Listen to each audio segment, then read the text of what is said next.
Okay, now we're going to be talking about the phenomenon that we call group polarization. Uh, Sometimes it involves, and basically what group polarization is that a group will tend to move in one direction or another, either towards risk or towards caution, depending on the previous predilections of the group members. In other words, they will become more polarized. If they were a risky group in the beginning, they shift and become even riskier. If they're a cautious group in the beginning, they shift and become more cautious.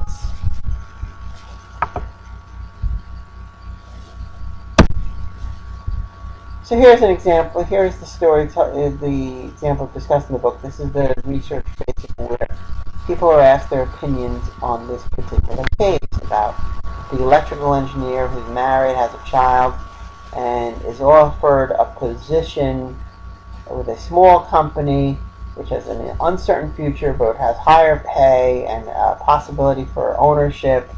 So it looks like a high risk, high reward circumstance as compared to the low risk, medium reward that they currently have now. So do they want to jump and take the risk, or do they want to be more cautious?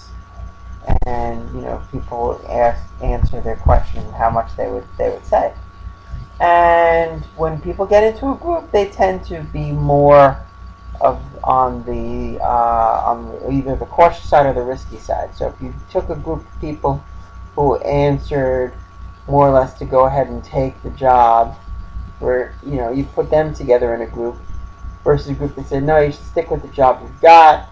You put them in a group, and you can see that in each of these groups, their positions will actually become more extreme.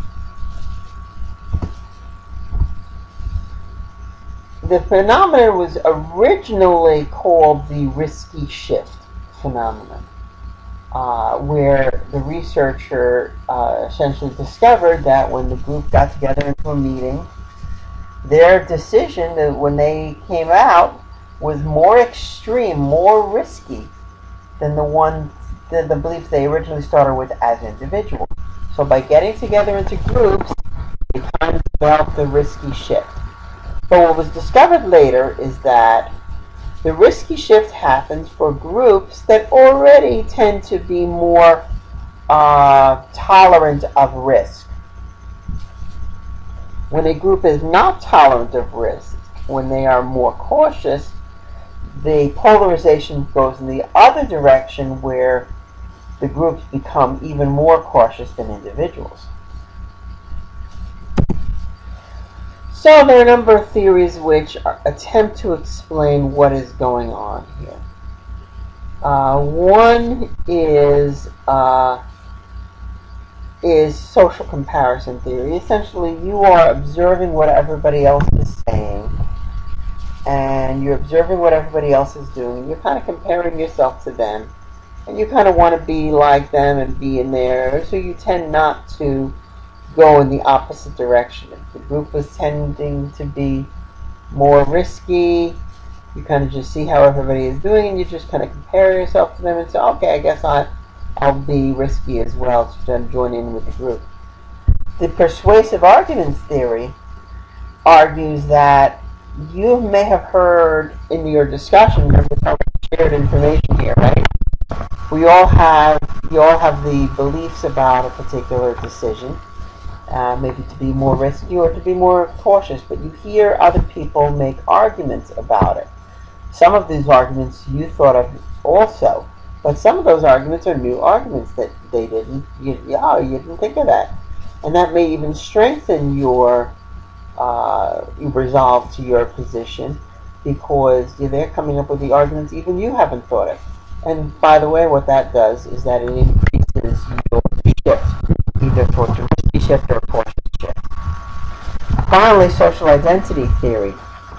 The idea is that you want to identify with the group, and by identifying the group, it can make yourself feel better. If it's a group that you like, and it's a group that you feel is good, and it makes yourself feel better. Well, you might see how all of these other friends of yours, all these other group members, are saying are maybe saying the risky thing. Maybe you tended to be less of a risky person, but all your buddies are saying it, and you enjoy being with that group, and you have a cohesive connection to that group. You're going to say, well, I guess I want to be with the group, so I'm going to go with their argument. And in fact, I'm going to be super strong in my position to really show myself to be a really true group member. Interesting here are cultural differences as well, is that Americans tend to be on the riskier side. Chinese people tend to be on the more cautious side.